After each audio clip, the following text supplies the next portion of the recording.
This is not just for the married, but for every person who is not a woman, who is not a female, the man that God needs. Before we go to our text, I want us to understand that our topic simply lets us to know that God actually needs a man. That God has somebody or some people he wants to work with, he wants to do business with. So we are going to look at what type of man, what kind of a person, so that when we understand it, we now know whether we fit in, and if we don't fit in, we now know how to get, to fit in. Now, by definition, man in Latin is called homo. Someone say homo. Now, in Greek, it is called anthropos. Anthropos is where you get the English word anthropology, which has to do with the study of man or the study of human beings. Now, when the Greek talks about anthropos, it's talking about man as a generic species, as a generic name, meaning human beings, whether man or woman. So anthropology is about the study of human beings. That is where what the Greek means by anthropos, man as a person. In Genesis chapter 1 verse 26, God said, let us make man in our own image, after our likeness.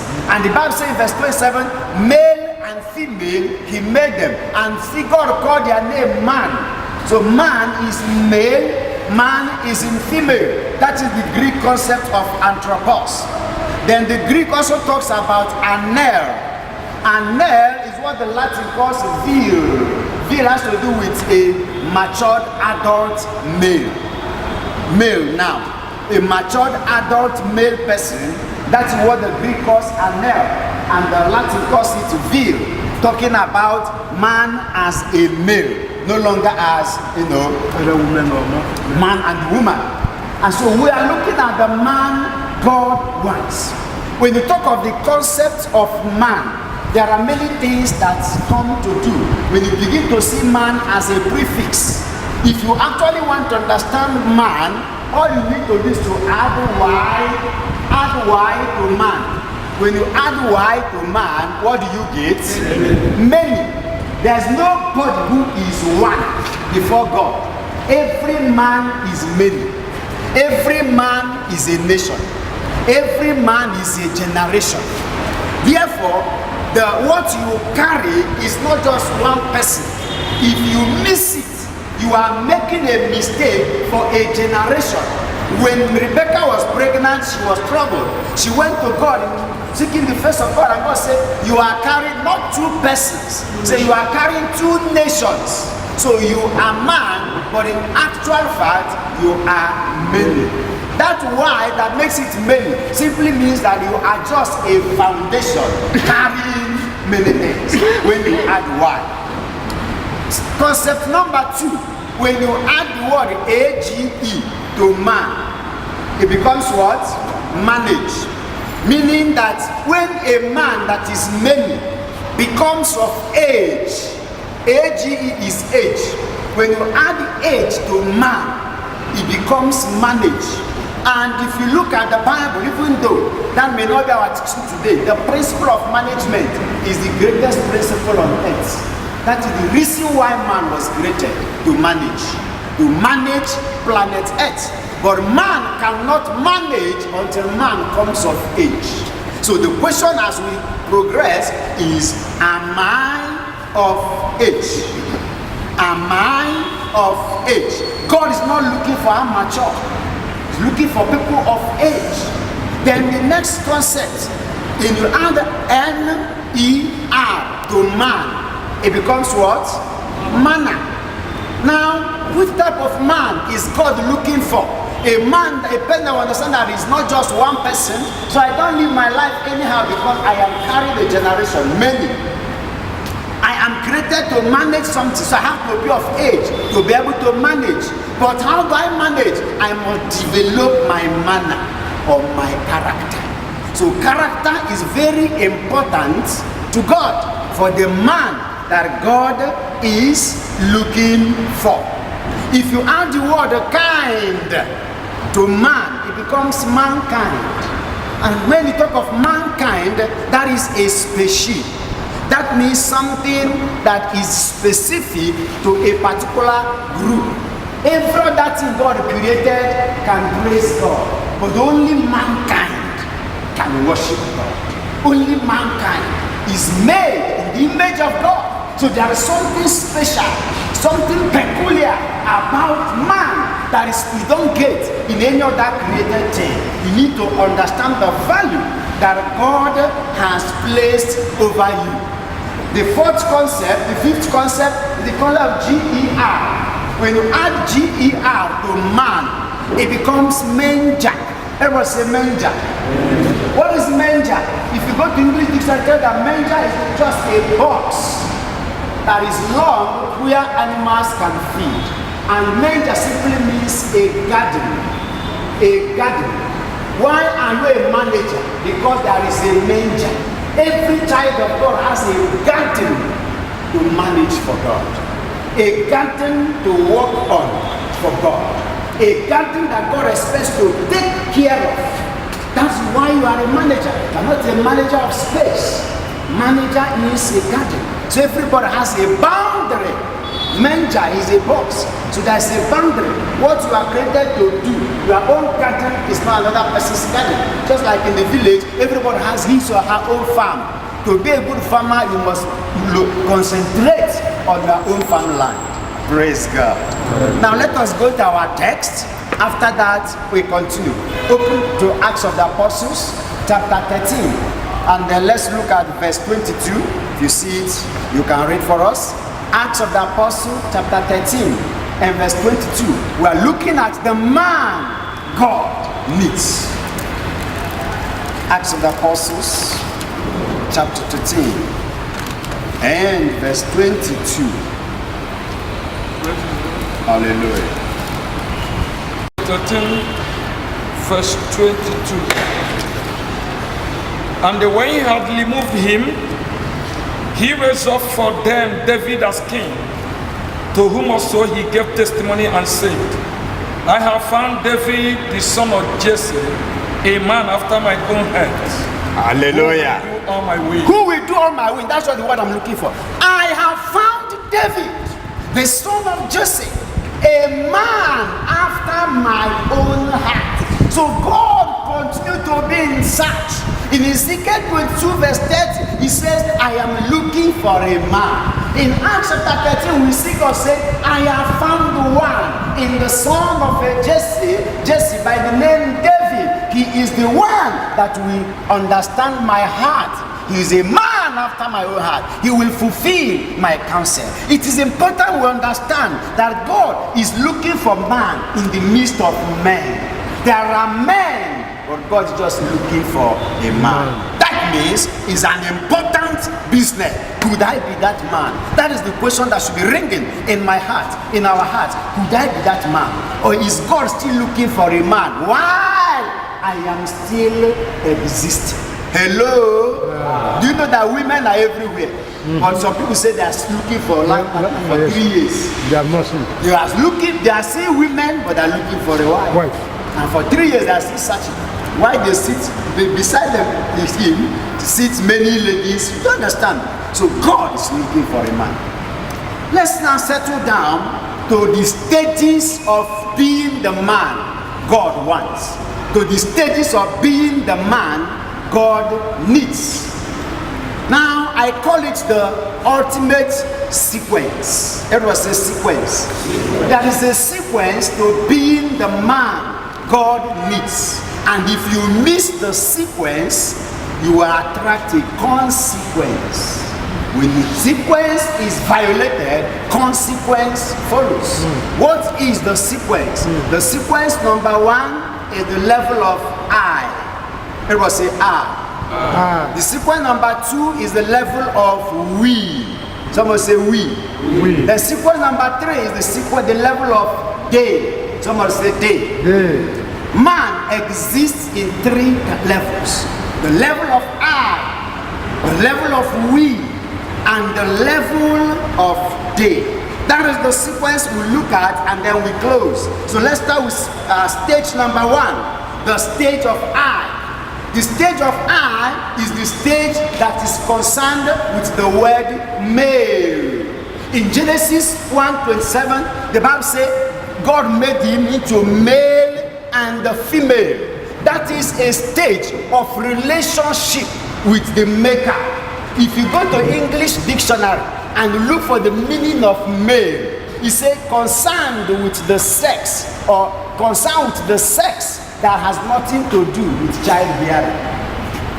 Male in the English dictionary, it says it's talking about the sex that has nothing to do with childbearing, because childbearing is left for female. Do you understand it now? Meaning at the male level, at the eye level, you are not thinking of woman. You are not thinking of children. It's just between you and God. This is a level of developing personal image of God, in the image and the likeness of God. That is a level you try to develop, your relationship with your maker. If you look at Genesis chapter 2, verses 8 and 15, it says God put the man in the manger called the garden. God put the man he made in the garden. Then in order to look after it, to cultivate it, to tend it. So this stage of male is the stage of vocation discovery. It's a stage where you discover your mission of existence. This is a time you need to know or answer the question, why? The why of your life. Why am I existing? Why am I made? What am I created to do or to be? This is where the question is settled, whether you can even marry or not marry. That's why here you are not concerned with marriage. The level of male. Praise the Lord. Now everybody listen, when you miss it at the level of male, when you miss it at the level of male, you end up becoming what they call male factor. Male plus factor. You become a factor. What is male factor? Male factor is what the Greek calls prokopoios. And what is prokopoios? It simply means an evil doer. An evil doer. When a male fails to meet up with this first level, a man fails to meet up with the first level of a male, he becomes a malefactor. Another word the Greek uses is the word, kakaogos. And he said that kakaogos means when man becomes the author of evil, because he missed it. Now look at Genesis chapter 2, verse 18. When the male had developed a good relationship with his maker, had discovered his purpose of existence, now God said, it is not good that this man should be what? Alone. I should not make him a helper that is meet for him. That is after a period of development, a period of transformation, when this man has known what he is supposed to know. So the main level is a level of knowledge acquisition, where you need to know what you are supposed to know about life, about marriage, about vocation. In Genesis 2:18, God now said, this man, having done this, is no longer good for him to be alone. I will now lead him into stage number 2. I will make him a helper that is meet for him. But before I give him a helper, I have to test his maturity as a male. I have to test his transformation as a male. So after God said in Genesis 2:18, I will make him a helper meet for him, Adam heard God, and God was happy. The next thing God brought to Adam was not a helper but an animal. The Bible said in Genesis 2:19, God now brought animals to the one he said is bringing a helper for. But God said Adam named them, but did not find a helper, a companion in any of them. If Adam was not matured, he would have married a monkey. After a monkey resembles a human being. And there are many people today who are marrying monkeys. but they don't know how to design what they even want. 2, Adam had to live with an animal before he lived with a woman. Why? To try. God was testing his patience, his tolerance. You cannot say you are married and you don't have tolerance. Your marriage will not work. And so that is why in the olden days they say when somebody wants to marry, they will go and buy a dog and give you. You know how we can train the dog. It is a biblical principle that you are not qualified to marry if you have never lived with an animal before. That's a biblical principle. When I teach on marriage, family circle, your youth, you are not qualified to go and live with a woman if you have not lived with an animal, and it is from God. Why? There are many things you will learn from an animal that will qualify you to relate well with your wife. But alternatively, if you cannot live with an animal, it is allowed you live with your sister. And there are many of us who have pursued our sisters away. Why? We cannot live with our own sister. Excuse me, sir. What makes you think you can live with my own sister if you cannot live with your own sister? That is the question. You have pursued your younger sister or elders are living with you because you cannot blend. What makes you think that my own sister will be better than your own sister? If you cannot live with your own sister, you cannot live with my own sister. Meaning you are not yet ready for marriage. That your sister is making you to talk too much, making you to is training you for your wife. And that takes us to stage number 2. Am I talking to someone? Yes. That is a training. So just see it as God sent her to train you, because your wife is another female who will not be different from your sister. Your sister is a female. You are going to live with a female forever. You are just your sister. You need to be paying her for training you instead of sending her away. Praise God. That takes us to stage number 2. The stage number 2 is the afternoon of life. Stage number 1 is the morning of life. Tell your neighbor good morning. Now we come to good afternoon, the afternoon of life, which is the we level. The we level is when you are, I will say something that you may not understand fully. When your relationship with God will reduce to a certain level, in the sense that that time you have been given to God in the I level, you begin to share it with another person, your wife. And God understands. And God does not expect you to start relating with him the way you used to do before the we level. There was a we. This here, the language changes. It's no longer I, but we. We're now talking about family life. When it comes to family life, we are talking about a husband. The first level is man as male. The second level now is man as a husband. I say it's a sequence, and if you miss the sequence, there should be what? A consequence. Now, man as a husband, the word the Greek calls aner. Aner simply means an adult male. Genesis 2:18, it's not good that the man should be alone. I will make him a helper meet for him. So the relationship now progresses from just between you and the maker to now between you and the helper. Therefore, in order not to miss it here, before you choose a helper, you must know that he's someone that will be able to help you fulfill that your mission of existence you discovered in the male level. You are not supposed to yoke with any lady. God did not say, I'll just give Adam any woman. He said, no, I'll give him a helper meet for him or suitable for him. Not every lady is suitable for you. So you must hook to somebody that will be able to help you in fulfilling your God-given destiny. Because even though you are not to share your life with that person, she is to help you fulfill your God-given destiny. Praise the Lord. Hallelujah. And therefore, in this aspect, you need to understand Christian marriage. There are many of us who are married, but who don't know what marriage is all about. For instance, in Nigeria, the law governing marriage is the Matrimonial Causes Act and then the Marriage Act. And it tells us there are 3 types of marriage in Nigeria. Cultural marriage, which is meant for unbelievers. I'm talking about Nigerian law. Cultural marriage meant for unbelievers. Then Islamic marriage meant for Muslims. And then marriage under the act meant for Christians. It's a pity that there are many people who call themselves Christians who just go and do cultural marriage and they think they are married. What we call traditional marriage is not for Christians.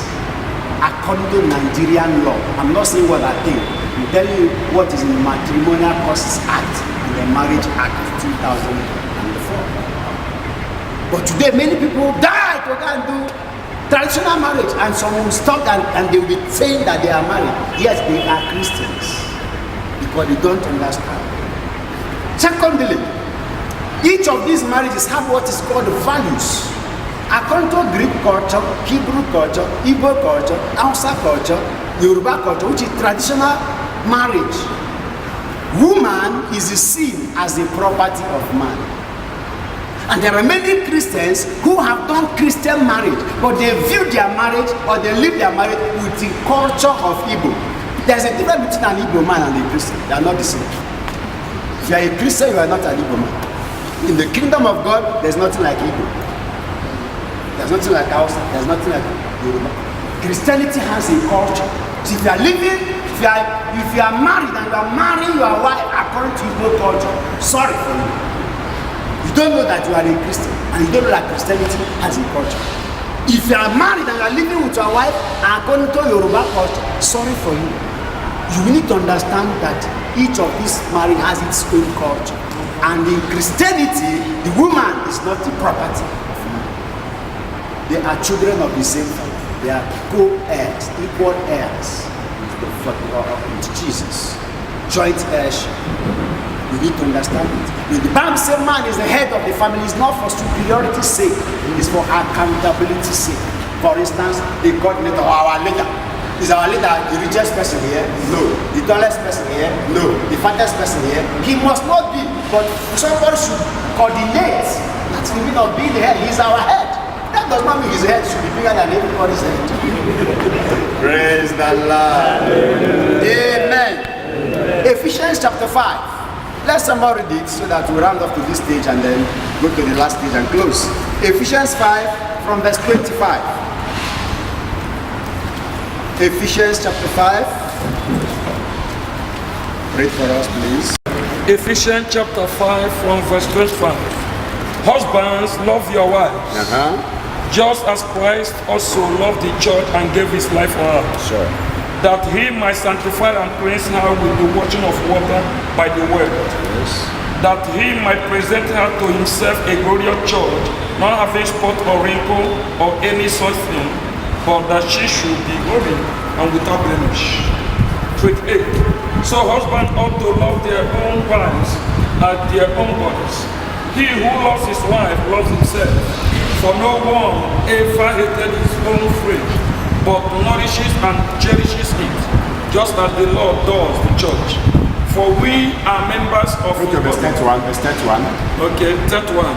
For this reason, a man shall leave his father and mother and be joined to his wife, and the two shall become one flesh.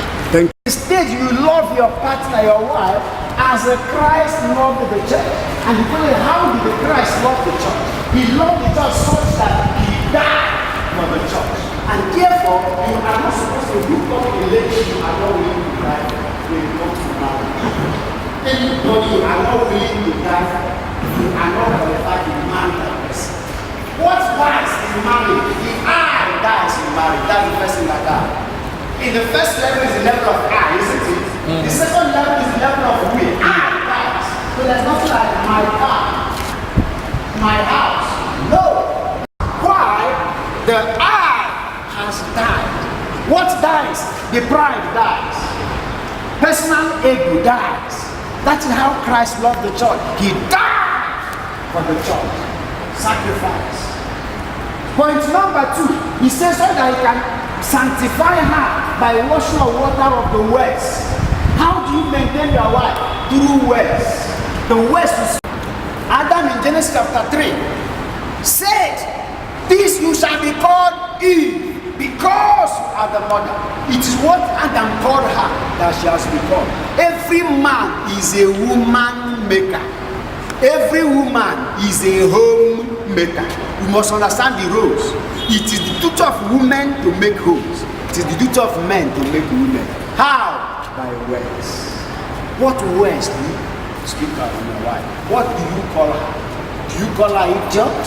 Do you call her stupid? Mind the words you use, because Jesus sanctifies the church through words. The words you speak on your wife is a means of transforming her, is a means of sanctifying her. Praise the Lord.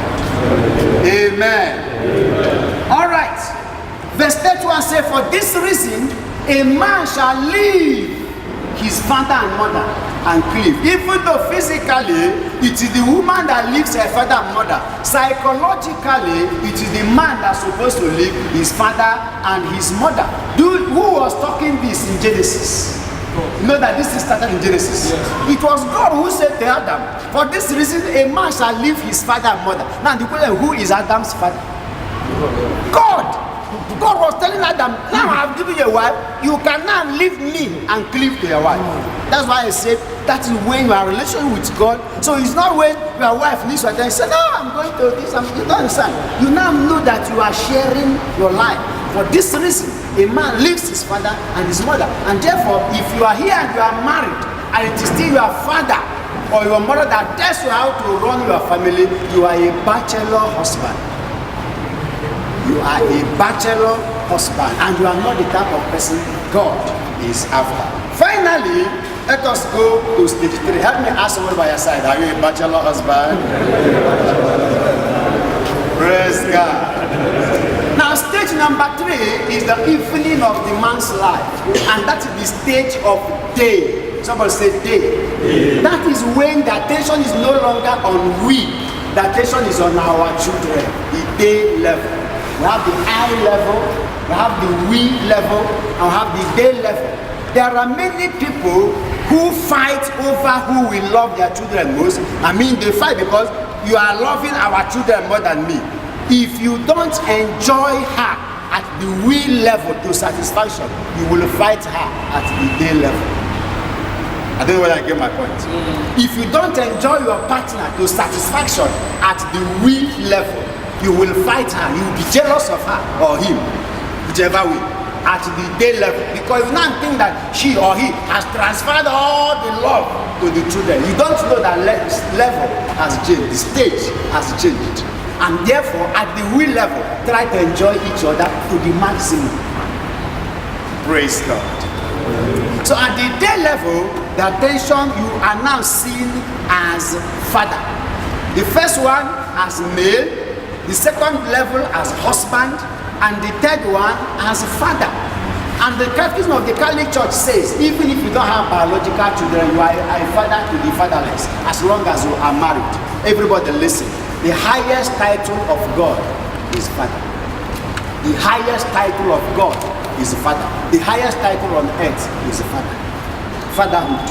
The most important title on earth is fatherhood. So this stage is very important. You resemble, in the husband stage, you resemble God the Son. And this father stage, you resemble God the Father. Praise God. So you need to understand what it means to be a father. The F in father stands for foundation. Someone say foundation. Because we're now founding the foundation. That's why I say man. Add Y to man, it becomes what? Many. It's that many starts manifesting in the level of fatherhood. And so a foundation is the roots. When you hear let us go and do family, healing the family roots, you do know who they are healing? The family. Praise God. Any family where there is a problem, let us do healing the family root. But just say, let us heal our forefathers. Our father did not do well. So this is very important when it comes to family. The man God wants is a man that will not be a rotten foundation. That will not build a rotten foundation. And today we are doing healing the family root. We are just saying, let us heal our forefathers. Because he was a rotten person. Father is foundation. Fatherhood is the highest title anybody can be on earth. Cherish it. Follow it. The next word in father is A, and it stands for attention. Attention. The Catechism of the Catholic Church says that We are not only called to procreate, just to bring out children, but to nurture these children. Give your family attention, just as God is giving his family, church, attention. It's not just enough, just like this people that will just give birth and marriages everywhere. You don't give the attention to children you have given birth to, God will not be happy, with you, no matter your post in the church. In fact, if you are not taking good care of your family, spiritual wise, you are not qualified to take any post in the church. Why? If you cannot take care of your own family, why should you go and take care of God's family? Another person's family, where you cannot take your own family. Take care of your own family. God does not want it. Prove to God that you can take care of your own family before you come to take care of his own family. The church is the family of God, but you have your own personal family. You cannot be a failure. In fact, the Bible says if you fail in your own personal family, that you are not just an infidel. You say you are worse than an infidel. Do you know who is an infidel? The Bible says you are worse, because you are not representing God at all, and you are laying wrong foundation. Fatherhood is foundation, rotten roots. The T in father is training. You give them attention and you train them in every way, academically, morally, and so on and so forth. According to the Catechism of the Catholic Church, number 2221, he says it is in the family that we, every one of us, exercise the priesthood of the baptized. That is why in Catechism of the Catholic Church number 1656, he calls the family Ecclesia Domestic, the domestic church. You have to do as it is in church. There is order in the church. Is there order in your family? Train it. Train your children. In the church, while the lay reader is reading, no matter how anointed the priest is, he does not interfere. Hey, stop it, let me preach because I'm over anointed. No. There is order in the church. So is there order in your house? Is it when you are talking A, your wife is talking B, your children are talking C? It's not that. Look at mother church, that's how it's supposed to be. Then the fourth word there is H, which stands for hearing. Give your children, give your family a hearing. Some of us don't hear from our wives, our children. We just go into conclusion, and sometimes we start beating or start terrorizing them. But we don't even want to hear their own side of the view. Then the E is exemplar. Exemplar. Catechism of the Catholic Church number 1656 says it is there that we live by example to our children. There are many things to be taught. There are many things to be taught. There are many things to be taught. There are many things to be taught. There are things you don't teach them, they just catch it by seeing what you do. Are you an example? Ask your neighbor, are you an example? And then the last word here is R, restoration. Somebody open to Ephesians chapter 6, verse 4. Ephesians chapter 6, verse 4. Restoration. Even if any of them deviate, it is your duty as father to restore them. Now let me shock you. When it comes to your family, with regard to children, it is better for man to die than for woman to die. When it comes to training of children, with regard to those children, it is better for the man to die than for the woman to die. Why? Women are given the grace of nurture. In fact, woman simply means womb man, the man with womb. So anything that has to do with womb, woman is in charge. Children. So it is better for a man to die, so that the woman can manage and train the children than for a woman to die. Just imagine any family where the mother has died and the father is taking care of the children. But when it comes to discipline, that is where it reverses. Just look at any family where the man is not there to instill discipline. Look at the outcome of those children. You can see everybody has his own perspective. Ephesians 6 verse 4, so that we round off. Ephesians 6 verse 4, anybody can read for us? Okay. Praise God. Amen. Ephesians chapter 6 verse 4 says, and you fathers, do not provoke your children to wrath, but bring them up in the training and admonition of the Lord. Hallelujah. Amen. Do not cause anger to your children. Don't provoke them. Don't overstretch them.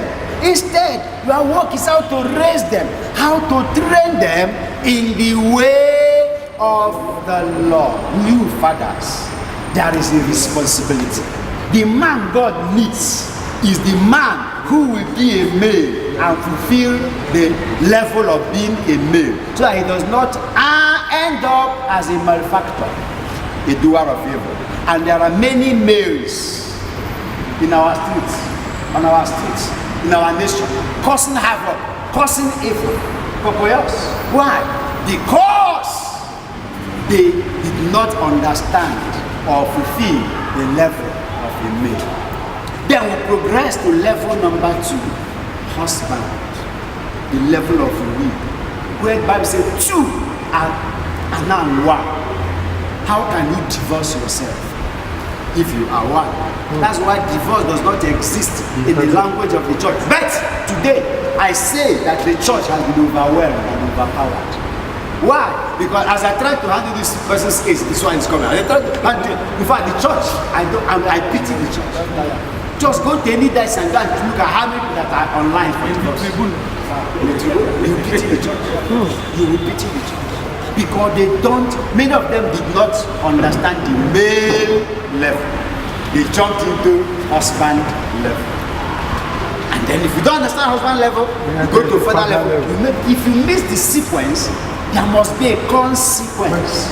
The greatest sacrifice you can do to show that you love your children is to remain with their mother. I'm rounding off with this. The greatest sacrifice to show that you love your children is to remain with their mother. The level of I don't want. And there are many of us who even use that language. If you mess up, I send you back. You don't have rights in that family more than your wife. Two of you are one. We don't understand Christian marriage, but that will be a teaching for another day. Marriage. Many Christians do not understand what Christianity, the kingdom of God, is all about, especially with regard to marriage. So God is interested in the total formation of a man. A man after God's heart is a man that has passed 3 levels of formation: morning formation, afternoon formation, evening formation. Morning formation is a level to acquire all the knowledge, read all the books, go to school, do everything, acquire knowledge, whether formal or informal. Why? The only difference between me and you is what I know or what you know. The only difference between you and the lawyer is what the lawyer knows. The only difference between you and the doctor is what the doctor knows. Knowledge controls the world. So know about your faith. Know about your gender. As a male, as a husband, know what God expects. The level to acquire all this is in the morning level.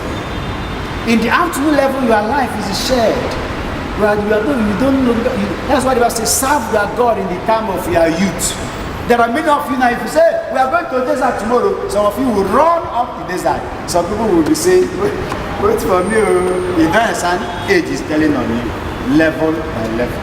I pray that by the grace of this teaching, and as we continue to rub minds together, we will come to full understanding of the sequence of formation. Follow the formation in order to avoid the consequence. Per Christum Dominum Nostrum. Love for the Lord.